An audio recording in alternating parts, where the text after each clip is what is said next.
For installation plan, what is the manufacturer specified maximum allowable line set length for this unit? Where are you finding that information, Greg? The submittal. Where's the submittal, Greg? GreeComfort.com. Go under resources, and then we go down to documents. Then you go to system documentation. Yep. Then we're going to go down to multi-zone on the left-hand side to skip to. And then we can go to multi R32.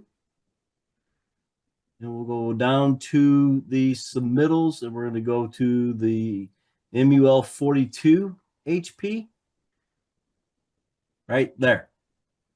You'll see that pipe length minimum maximum that he quoted to you. Minimum is 10 feet to any indoor unit. Maximum total piping is 320 feet, 28 feet.